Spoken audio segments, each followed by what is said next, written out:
Verdadera. Vamos a conversar esta noche con el diputado de Revolución Democrática, que ya le puedo decir, Revolución Democrática, Giorgio Jackson. ¿Cómo está, diputado? Muchas gracias por venir. No, gracias a usted, Beatriz. ¿Cómo estás? Bien, ¿solucionaron ya su problema con el servicio electoral, con el CERVEL? Sí, bueno, yo creo que gracias a la presión y a que esto se catapultó en la opinión pública y empezó a tomar esos ribetes en las redes sociales, que el CERVEL recapacitó y, bueno, después de haber puesto nuestra solicitud para comenzar el proceso formal para ser partido, ya nos aprobaron, así que ahora tenemos que salir a la parte más difícil, creo yo, o la que debería ser más difícil más que este paso, que es convocar a personas que se sumen a un proyecto político, que es algo súper difícil en estos días donde la política es como el último ranking de prioridades de las personas, aunque yo creo que debería ser uno de los primeros precisamente por la crisis en la que estamos. Sí, antes de entrar a eso, porque es interesante saber cuáles son los pasos que hay que seguir para convertirse en partido político, cuánto tiempo ustedes proyectan que eso se va a demorar. Quería preguntarle antes por Revolución Democrática. Claro, lo que más se conoció fue la objeción por el nombre de Revolución y sí, lo hemos conversado otras veces, pero también habían otras objeciones a cosas más bien de forma que hacía el CERVEL, y que es normal, porque esto tiene una ley y en ese sentido todo es bien cuadrado. Claro. Todas las objeciones fueron superadas. Todos subsanados. Habían algunas. Por ejemplo, en vez de militantes, nosotros llamábamos en nuestro estatuto antiguo miembros activos. Entonces, habían veces que no calzaba el nombre, o habían, por ejemplo, 4 personas que sin tener idea habían estado inscritos en un partido político por firmar por las ballenas. Entonces, tenían que... No, de verdad, o sea, ellos nunca se dieron cuenta. No saben en qué momento aparecieron de la nada. Así que, bueno, es uno de los problemas que nosotros hemos hablado también con el tema del refichaje de militantes, que se está discutiendo, que es súper importante transparentar los padrones para que los partidos no solamente no hagan alarde de que representan a más de los que representan, sino que también sea imposible que reciban fondos públicos por militantes que no existen, que no adhieren conscientemente a la idea de un partido. Hoy día, ¿cuántas personas están activas, por decirlo así, participan de las reuniones, en fin, en Revolución Democrática? A ver, en Revolución Democrática nosotros tenemos una militancia que es súper exigente, es decir, que tienes que participar en tantas actividades en tanto tiempo, tienes que estar, no sé, pues comprometido para ayudar a aportar en lo que es el financiamiento del mismo movimiento, porque nosotros nos autofinanciamos y una serie de requisitos. ¿Una cuota? Es que mira, uno se puede comprometer a 100 pesos mensuales hasta lo que tú quieras, pero la idea es que la gente sea constante y que pueda apoyar. Pero también tenemos adherentes, y los adherentes son como lo que sería un militante en un partido político como más blando, por así decirlo, que adhiere a los principios, y ahí estamos hablando de entre 4.000 o 5.000, pero nosotros nos queremos expandir, porque imagínate que para la región metropolitana solamente necesitamos alrededor de 6.500 o 7.000 militantes. Entonces necesitamos ir a convocar firmas, que la gente vea nuestros principios y nos diga, sí, ¿sabes qué? Yo quiero aportar en esta idea, quiero leerme bien los principios y poder aportar desde ahí. Y bueno, no solo la región metropolitana, queremos muchos otros lados, y para eso se necesitan harta gente, así que todos los que se sientan interpelados, de repente convocados y quieran aportar un grano de arena, que revisen bien. No queremos que sean militantes de cartón, o sea, que firmen ya para bien, sino que ojalá sean comprometidos y que nos puedan ayudar a esto. ¿Y por qué? Yo sé que esto fue una resolución que tomaron los integrantes de Revolución Democrática, que no fue una decisión suya o de gente que uno conoce como de los líderes del movimiento. Pero ¿por qué transformarse desde un movimiento a un partido político? Fue una discusión interesante que dimos de manera colectiva. Y no es trivial, no es llegar y decir queremos ser partido, porque muchas personas decían, bueno, pero es que si es que nos convertimos en partido, la gente va a decir, bueno, pero son un partido más, o la gente no le gusta la política, prefiere los movimientos. Y nosotros dijimos, las palabras hay que llenarlas de sentido. Y teóricamente a nosotros nos gusta que existan partidos políticos que puedan representar los intereses de la ciudadanía y poder preparar cuadros políticos, poder aportar en los gobiernos locales y nacionales, poder hacer muchas de las cosas que deberían hacer los partidos, que hoy día lamentablemente o lo están haciendo mal o no lo están haciendo. Y por lo mismo queremos llenar con otro contenido el ser un partido político, desde la horizontalidad, la igualdad interna, la democracia, la transparencia, y creemos que se puede hacer un partido político distinto y no necesariamente estar atado a muchos de los conflictos que han tenido los partidos en la actualidad. Lo que pasa es que además hoy día muchos partidos políticos, no quiero decir todos, pero hay varios y uno los puede identificar así porque sus militantes piensan tan distinto. Uno dice, son más bien máquinas electorales. Exacto. No tienen un sentido de partido político, que también yo creo que eso le hace flaco favor al resto de los partidos políticos. los que sí tienen ese sentido. Entonces, ¿cómo evitar transformarse en eso? Porque a propósito del financiamiento que puede venir, a propósito de la misma validación de la ciudadanía, a cómo se hace la política hoy día, entendiendo que se hace en todas partes, pero como que se releva solamente en el Parlamento, el no dar ese salto o tener que ser partido, pero también tener que estar presente en las elecciones. ¿Cómo van a sopesar eso? ¿Cómo van a evitar esa presión? Es que nosotros, al menos ahora en la fase en la que estamos, vamos a presentar los resultados de lo que fue nuestro congreso ideológico, los vamos a sacar ahora probablemente en esta semana o la otra, de tal manera que la gente pueda saber qué es lo que pensamos, qué es lo que hemos ido construyendo colectivamente, para que la gente diga, ¿sabes qué? Más allá de la buena onda que le pueda tener a este chiquillo, ex dirigente estudiantil, sí, me gustan los principios que están acá, quiero adherir a esto y en función de eso ir sumando voluntades para construir esto. No solamente es una herramienta, porque es una herramienta útil al momento, por ejemplo, de las elecciones. Si es que tú eres independiente, no puedes agruparte con otros independientes para hacer una lista. Necesitas que un partido pueda reunir personas. Y como es la forma de elección, tú compites contra una lista. Entonces, si fueras como independiente, lo que te pasa es que tienes que competir con la suma de los votos de la otra lista. Entonces, sumamente dispar para los independientes.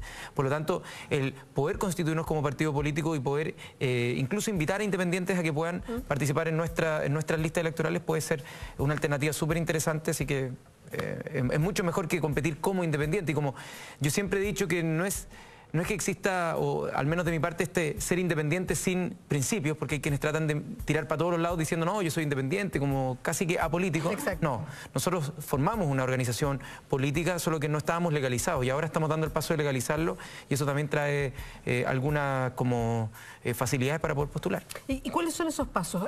¿Qué es lo que significa ahora que tiene el visto bueno, digamos, del CERVEL para convertirse en partido político? Tras la publicación en el diario oficial por parte del CERVEL, nosotros tenemos 210 días para ir a juntar las firmas en al menos una región, según las modificaciones que introdujimos en el sistema binominal, y hay que juntar el 0,25% del padrón electoral de esa región.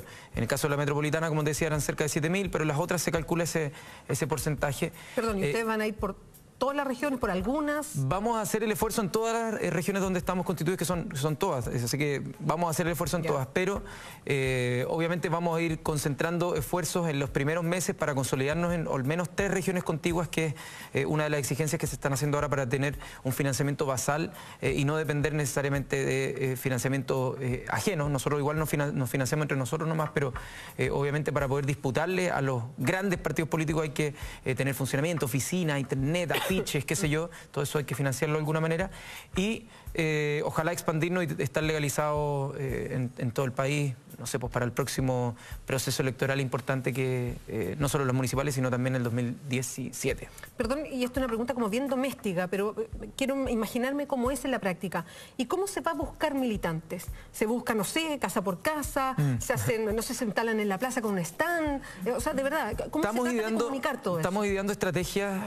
La más fácil en términos de tiempo y de costo es por internet. Nosotros estamos haciendo que la gente por internet se pueda inscribir en una planilla que nosotros tenemos en nuestra página web, www.revoluciondemocratica.cl. Paso ahí el aviso. Y ahí le llega toda la información a las personas, pero la idea es que esto tiene que ser ante notario. Por lo tanto, nosotros lo que vamos a hacer es poner un stand, vamos a llevar a un funcionario de una notaría o a un notario y que pueda hacer todo el procedimiento para que sea de manera legal, lo más transparente, y facilitar todo lo que sea necesario para, ojalá, hacer meetings, o sea, decirle, en tal fecha vamos a estar con un notario en una plaza, así que todos vayan los que estén interesados, y así nos ahorramos el que la gente tenga que ir, imprimir su hojita, ir al notario, que es una barrera mucho más alta. O sea, si es que queremos militantes, ojalá todos lo hicieran, pero hay que facilitar un poco también para que la gente, bueno, pueda participar.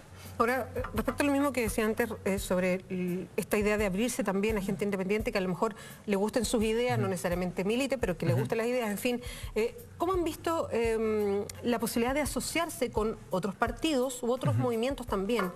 Por ejemplo, el otro día conversaba con el presidente del Partido Humanista y él nos decía que están mirando la idea de incorporar a distintos otros partidos. Hablaba de los ecologistas, de los verdes, del PRO, por ejemplo, porque sentían que si bien no pensaban exactamente lo mismo, había una base de pensamiento que era muy similar y buscaban ese tipo de alianzas. ¿Cómo lo miran ustedes desde Revolución? Nosotros desde el principio y desde nuestro primer momento fundacional hemos dicho que no vamos a hacer los cambios que nos proponemos solos. Así que siempre hemos estado abiertos a discutir, debatir y ojalá acordar ciertos principios comunes y poder disputar los espacios no solos, sino con otros. Pero esa va a ser parte de la discusión que nos quedan ahora en los próximos 2 o 3 meses en términos de política de alianza, cuáles son los requisitos, no solo de la transparencia y probidad de los candidatos, sino también de una base programática común, de un proceso que involucre también la participación ciudadana. Así que yo creo que estamos súper abiertos a todas esas conversaciones en el marco de que hayan principios que se puedan transmitir también a la ciudadanía y que no es solamente un cálculo electoral de cuánto podemos sumar, porque eso de repente desvirtúa los principios y a la gente tampoco le gusta mucho esa idea. Pero yo creo que sobre todo pensando en esto llamado proceso constituyente, que va a tener disputas en el año 2017 súper interesante en torno a la conformación del próximo Congreso, ya sea en la Cámara de Diputados como en el Senado, que es como también una traba súper importante, yo creo que es más necesario que nunca aunar criterios para hacer frente a estos procesos que vienen. Voy a entrar al tiro a ese tema porque además es un tema súper interesante. Se puso en la agenda ahora porque la presidenta anunció una fórmula para llegar a una nueva constitución, pero antes, ¿sienten hoy día como Revolución Democrática sintonía con algún movimiento, con algún partido político que ya reconozcamos nosotros? A ver, por lo pronto un criterio base sería todos quienes apoyan la idea de la Asamblea Constituyente como proceso democratizador para cambiar la estructura de la Constitución que tenemos actualmente. Puede ser un principio orientador a los procesos que vienen, pero evidentemente no es lo único. La Asamblea Constituyente es un procedimiento para cambiar la Constitución que hay que dotarla de contenido. Así que durante como te digo, los próximos meses no me gustaría aventurarme ahora, pero evidentemente la idea es poder sumar a quienes estén más cercanos a los principios que estamos empezando a conocer a partir de nuestro Congreso ideológico. La presidenta se reunió hoy día con representantes de partidos políticos, de movimientos políticos también. Estuvo Revolución Democrática, no usted, sino que la persona que es como el presidente, la cabeza hoy día del... El coordinador nacional, pero que bajo la figura de la ley de partidos tiene que ser presidente. Ya, así perfecto, que el presidente provisorio, el rótulo, Sebastián de Polo. Sí. Exactamente, estuvo Sebastián de Polo en la reunión, así que no sé cuánto sabe de la reunión, pero... ¿qué le pareció esta propuesta que hizo la presidenta para llegar a una nueva constitución? A ver, la verdad es que la propuesta que se estableció yo creo que tiene como de dulce y de agraz. ¿Ya? Lo dulce es que abre las distintas posibilidades entre las cuales está... dos de las que a mí más me gustan. Una es la Asamblea Constituyente y la otra, en caso que no haya consenso, que sea un plebiscito el que defina a partir de las personas, con su voto, cuál de estas opciones es la mejor. Así que yo creo que eso es interesante, el que esté habilitado. El que no lo haga este Congreso, el que no tome la decisión este Congreso con respecto al mecanismo, también me parece que es algo valioso. No solo porque ya cambiamos el sistema y ya no es binominal. Aunque usted integre este Congreso. Sí, pues sí. Yo no tengo problema con criticar la institución en la que formo parte, porque de hecho nos metimos para cambiarla, así que está bien. Porque el próximo Congreso no va a ser electo por el sistema binominal, sino que un sistema que ya modificamos, porque va a tener que regirse por nuevas normas de transparencia y de probidad, cosa que este Congreso no tuvo, y ya vemos varios casos de que cuestionan a los parlamentarios si pueden votar o no votar porque carece de legitimidad. Así que el hecho que el próximo Congreso tenga la facultad y la misión de definir cuál va a ser el mecanismo, también le añade un contenido más político a las elecciones del año 2017. ¿Y eso le gusta? Yo creo que a mí me gusta porque generalmente se trata las elecciones de quién tiene la foto mejor photoshopeada y cuántas palomas tiene puestas. O sea, poco contenido. Poco contenido. Y es más, los candidatos sacan el logo de su partido porque es como algo que les quita votos, que es un absurdo. Entonces, a mí me parece que esto le añade un contenido. O sea, la gente le va a preguntar, bueno, ¿y usted qué opina sobre esto y esto otro? Y ojalá la gente también se empodere y no solo pregunte sobre el mecanismo, sino también, bueno, ¿qué opinan de reducir la dieta parlamentaria? ¿Sí o no? Y la gente va a decir, no, mira, yo creo que sí o no. Y yo creo que la gente tiene más herramientas para preguntarle ahora a los candidatos sobre contenidos específicos. Y eso me parece que es bueno porque reduce las brechas de información entre el representante y el representado. Y le hace la pega mucho más difícil al que es candidato. Yo creo que es bueno eso, porque ya no es aceptable decir puros lugares comunes y decir, no, mira, yo creo que la educación tiene que cambiar y tiene que ser mucho mejor. No, eso no es lo que queremos. ¿Qué opinas sobre esta ley, sobre la gratuidad en tal punto? Además que puede haber discusión de temas de fondo y no si voy a arreglar el hoyo de la esquina y cosas que no le corresponden. Que no le corresponden al mismo parlamentario, exacto. Sí. Así que me parece bien. Ahora, le queda pega para el próximo Parlamento, que es un aspecto interesante, pero hay pega para el actual Parlamento. Sí, eso es la parte de lo agraz. Es la primera barrera de entrada y con un quórum alto. Sí, esa es la parte de lo agraz. O sea, el hecho que el mecanismo se puede decir y están todo abierto, me parece bien, pero lo complicado es que bajo el régimen actual de la Constitución tenemos que se necesitan 2/3 para introducir esta modificación que presentó la presidenta. Nuestra interpretación era que era 3/5, porque es un capítulo nuevo, no es una modificación al capítulo 15, pero eso es una discusión leguleya que no me gustaría discutir acá. Pero ya, si es que fueran 2/3, la verdad es que existe un porcentaje, en este caso el Parlamento, una minoría que puede bloquear el que tengamos esta discusión. A mí me parecería sumamente lamentable que la gente de Renovación Nacional o la gente de la UDI no concurriera a esta propuesta, vetando de alguna manera la posibilidad de que el próximo Congreso pueda discutir esto. Me parecería de una bajeza republicana muy baja. Así que si es que lo rechazan, de hecho, si es que vetan la posibilidad de que el próximo Congreso lo haga, más razones nos darían de que hay que cambiar la Constitución. Entonces yo creo que están en una posición difícil, porque ellos no son los que han promovido el cambio de la Constitución, pero creo que la presión ciudadana apunta a que haya un cambio de la Constitución y van a tener que encontrar la forma también de incidir en ese proceso. Tienen todo el derecho del mundo. Bueno, exacto. De hecho, ya ha habido algunas, por lo menos opiniones de los líderes de estos partidos. La UDI, a través de Hernán Larraín, y esto porque además lo había solicitado la Moneda de alguna manera, dijo que ellos consideran que ellos no apoyan una nueva Constitución. O sea, lo han dicho claramente. De hecho, la propuesta para la nueva Constitución, ellos salían, propuesta para... Chile no necesita una nueva Constitución. Exactamente, tal cual. No hay propuesta porque no necesitamos. Sí, ellos dijeron no.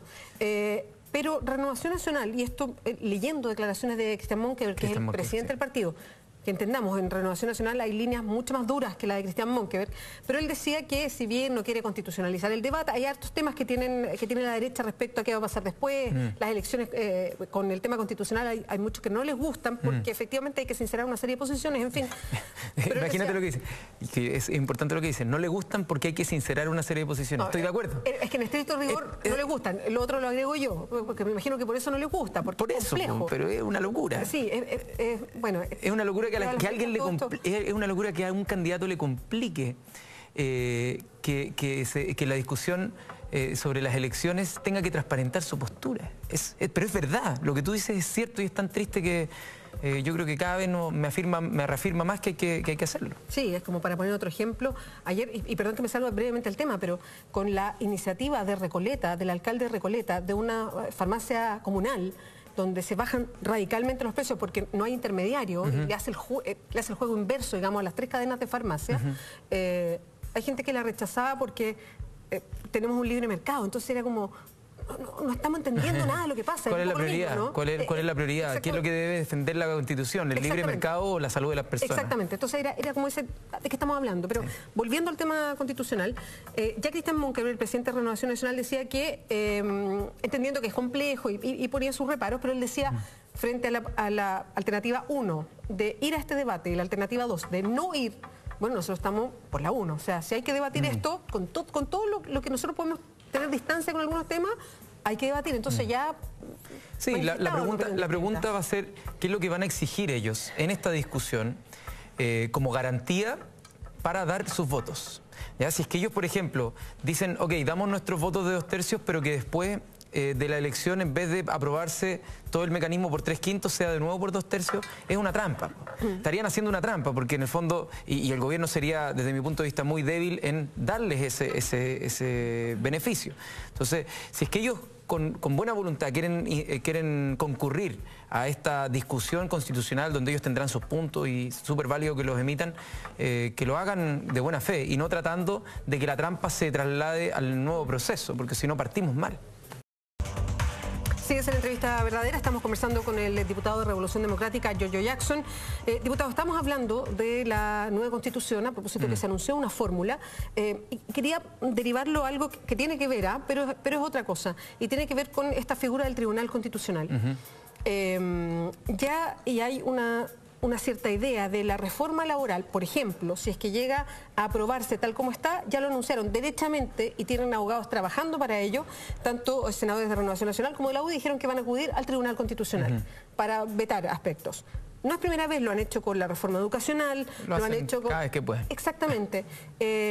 Lo que es bien complejo, porque para eso hay un parlamento, entonces acudir permanentemente, o sea, como decir, perdemos acá, pero nos queda esto último, y además tenemos, hoy día está balanceado a nuestro favor, porque estarían los consejeros siendo proclives a la derecha o más conservadores. ¿Cómo mira usted el rol que tiene hoy día el Tribunal Constitucional y cuánto se releva esta discusión respecto, como para transparentarla, digo yo, a los ciudadanos?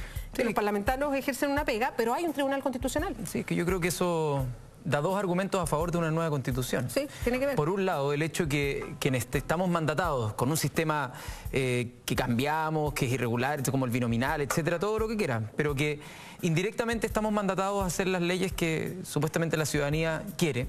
Y nosotros hacemos las leyes, por ejemplo, la reforma tributaria, la reforma laboral o cualquiera, o la educacional. El hecho de que exista un tribunal que pueda vetar esa opción soberana ya es una contradicción. O sea, el hecho de que lo pueda hacer en sus facultades, por así decirlo, anteriores a que se promulgue una ley y decir, no, pero es que el espíritu de la Constitución es tal y se está violando, a mí me parece que es peligroso. Es peligroso y por lo tanto constituye inmediatamente una forma de... ¿Qué es lo que tenemos que reformar en la Constitución? Una de las cosas es las facultades o las potestades que tiene el Tribunal Constitucional. Y la otra, que es bastante interesante también, es cómo ellos mismos dicen que el Tribunal Constitucional ahora estaría de su lado. Por lo tanto, reconocen que ese tribunal no es jurídico, sino que es político. Por lo tanto, el darle y ellos mismos reconocer que es político, le quita más peso aún a las cosas que puede hacer el Tribunal Constitucional. Entonces, es doble, desde mi punto de vista, doblemente para la nueva Constitución. Uno, por las facultades que pueda tener el Tribunal Constitucional en cuanto a órgano político, no jurídico, y pueda vetar así decisiones que vienen soberanas. Y por otro lado, que en cada uno de los temas de las reformas, ellos dicen que la Constitución no permite hacer esos cambios. Es decir, en educación porque hay libertad de empresa, en reforma laboral porque se tiene que proteger la inversión del empresario. Entonces, todas esas cosas ya nos dan en contenido y en forma cosas para cambiar en la nueva Constitución. Sí, de hecho lo quiero ligar también por lo mismo. Para usted, ¿qué aspectos son vitales o, por ejemplo, si Revolución Democrática logra tener gente en la Asamblea Constituyente, para plantearlo bien así? ¿Dónde hay madera para tocar madera? ¿Cuáles son los temas para usted vitales que se discutan en una Asamblea Constituyente para una nueva Constitución? Uy, está buena esa pregunta. Yo creo que en términos generales... Solo aclararlo, lo pregunto porque creo que va a haber un discurso instalado y que ya se instaló de alguna manera que la Constitución en realidad no va a cambiar su vida, no nos preocupemos de la Constitución. No, y la verdad es que la Constitución sí hace un marco para una convivencia social que puede ser muy distinta. Son las reglas de la democracia y los pisos mínimos. El órgano jurídico como más, que es el paraguas para todo el resto. Entonces, de partida, lo que se discute en la Constitución es el carácter del Estado, cómo nos organizamos.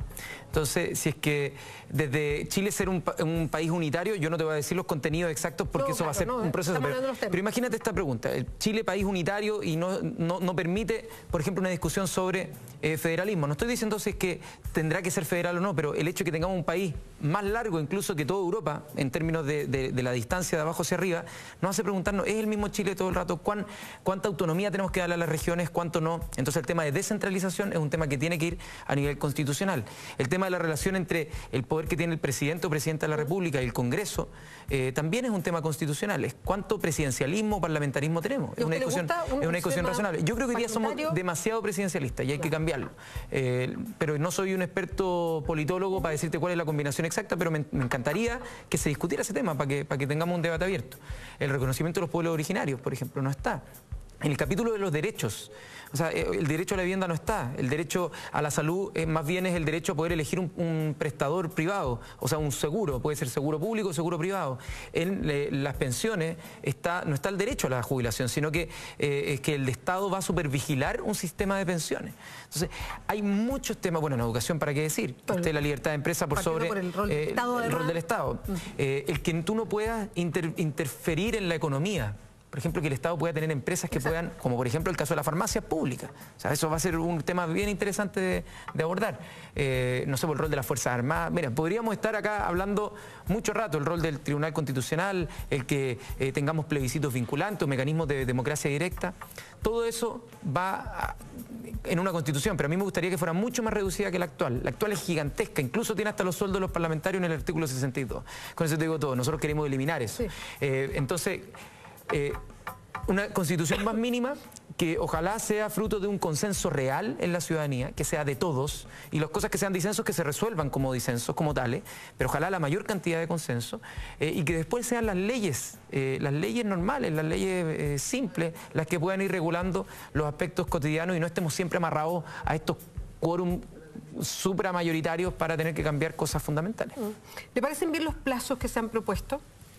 Porque aquí hay una discusión de base, que es cuando la presidenta anunció reformas como parte de su programa de gobierno, prometió una nueva constitución. Yo entiendo que las constituciones, o sea, hacer toda una modificación como se quiere hacer, no es un proceso corto, son más bien procesos que toman tiempo. ¿Pero le parecen bien esos plazos? Mira, yo creo que podrían haberse hecho plazos más cortos, pero en suma yo prefiero que se haga bien en términos de que hayan procedimientos que sean legítimos y que sean transparentes y participativos, en vez de que alguien hubiera dicho, mira, ¿sabes qué? Acá está el proyecto de nueva constitución, voten sí o no. Eso me hubiera parecido mucho peor. Entonces, si es que nos damos los tiempos para que la gente pueda participar, pueda entender en este proceso de educación cívica de qué se trata la Constitución, cómo me afecta en el diario vivir, que es de muchas maneras, yo aspiro a que sea un proceso mucho más legítimo. Así que el tiempo que se tenga que demorar, vamos a tratar de, obviamente, acortarlo, porque eso nos puede facilitar otras legislaciones y nuevas reformas, pero nada, pues hay que tomarse el tiempo que sea necesario.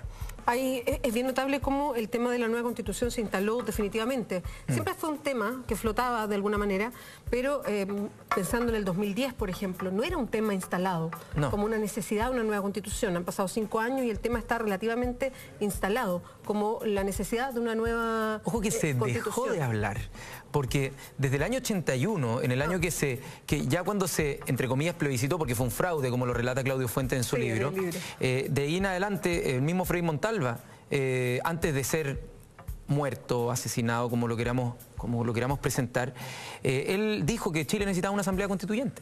Después muchos líderes de la oposición a la dictadura presionaron porque tenía que haber una nueva constitución a través de una asamblea constituyente, y después con la transición esto se fue diluyendo. Hubo algunos cambios, modificaciones, hasta que llegó Ricardo Lagos y dijo que con los cambios del 2005, las reformas que se hicieron, ya era una constitución que nos unía a todos para 5 o 6 años después decir... declaraciones bien grandilocuentes. Muy grandilocuentes. Esos son los errores de levantar las expectativas sin empoderar a la gente. Sentir que uno puede decir qué es lo que es la nueva constitución sin discutir y que la gente diga, mira, sabes que ahora nos queremos apropiar de esta constitución. Eso es un error de una democracia que caracterizó a la transición. Y yo creo que ahora la forma que se exige es distinta, es de abajo hacia arriba. Y entendiendo esto, que el tema está instalado, que incluso ya se entiende lo que puede ser una asamblea constituyente, o sea, hemos, no sé, aterrizado ciertos conceptos. Leyendo ayer en las redes sociales había mucha desconfianza, que se une con la desconfianza general que hay de todas las instituciones, como que se anuncia algo y antes de opinar todo el mundo desconfía que sea cierto o que va a pasar así. ¿Usted confía en todo lo que se ha dicho? ¿Confía en que podemos avanzar? ¿Confía en la transparencia de estos cabildos o diálogos ciudadanos? ¿Confía en que va a haber un pensamiento de fondo en los partidos políticos? En fin, ¿confía en este proceso que se anunció? Bueno, no es bueno dar un cheque en blanco y confiar a ciegas, pero hay un término que acuñó Murillo, si no me equivoco, que es la confianza lúcida. José Andrés Murillo, uno de los querellantes del caso Caradima. Al final no se trata de confiar porque sí, pero tampoco ser un desconfiado y por eso no atreverse, sino que hay que confiar, pero estar atento y empezar a ser parte también de los procesos para que esto no traicionen aquello que prometen. Entonces yo al menos estoy con muy buena disposición para... confiar, por así decirlo, en que todos vamos a hacer que este proceso no sea oscuro, denunciar cuando así comienza a ser, y bueno, que esos diálogos ciudadanos sirvan para que la gente prepare la cancha, prepare el terreno para una discusión de fondo que es el país que queremos vivir los próximos 50 o 60 años, que no es algo trivial. Así que toda la gente invitada a que primero se lean la Constitución actual y luego empiecen a ver qué cosas no les gustan, la subrayen, la llenen de post-it o de sticker. Para que después cuando llegue un candidato y le toque la puerta en el puerta a puerta, le diga, a ver, ¿qué opina de esto? ¿Qué opina de esto otro? Y bueno, los candidatos tengan que contestar. De hecho, conversamos de esto mismo con Claudio Fuentes, el cientista político, director de Ciencias Políticas de la Universidad Diego Portales, y él decía algo que interesante, que lo han planteado varias personas expertas. Decían, ojo con esto de que uno tenga tanta, no sé, que ser tan experto para hablar de la Constitución, porque él decía, todas las personas que ahora nos pueden estar escuchando, básicamente tienen una idea de lo que les gustaría sobre una serie de temas constitucionales. Entonces no es necesario, no hay que tener un magíster para hablar de la Constitución, sino que es algo como de bastante sentido común respecto a lo que se necesita. Los expertos en lo que pueden ayudar es a identificar cuáles son las trampas constitucionales, por así decirlo, que a veces algo puede sonar muy bonito, pero te lo pueden traducir, mira, en la práctica esto significa estas restricciones, estas otras. Entonces también ahí la gente puede leerla, subrayar aquellas cosas donde tenga dudas y después preguntarse. Hoy día por las redes sociales uno le puede preguntar a gente que son no solo abogados, sino expertos y decir, mira, ¿cómo puedo interpretar esto mejor? Y así todos vamos mejorando el nivel de la discusión y con eso aumentamos la confianza en que el proceso va a salir bien y vamos a tener una constitución legítima, ojalá a través de una asamblea constituyente para el Chile que viene. ¿Y ustedes desde el Parlamento podrán ejercer esa labor de presión para que efectivamente este Congreso ahora, que le toca la primera pega, que es despejar la barrera y permitir que haya un mecanismo para nueva Constitución, que efectivamente pase eso? Sí, pues vamos más que presionar, vamos a tratar de impedir que gente pueda vetar este proceso. Yo creo que eso es lo fundamental y lo que también la gente tiene que estar como llamada a hacer. Si es que hay gente que no quiere que se discuta, bueno, hay que decirles cuáles son tus razones para oponerte a que se discuta una nueva Constitución. Y yo creo que ahí va a ser interesante que los defensores de la actual Constitución van a tratar de esgrimir cualquier tipo de argumento para oponerse, pero eso está por verse. Diputado Giorgio Jackson, muchas gracias por acompañarnos en la entrevista verdadera. Gracias a ustedes, que estén bien. Buenas noches. Y nosotros vamos a enlazar de inmediato esta lista Jennifer Warner para Mentiras Verdaderas. Que le vaya bien.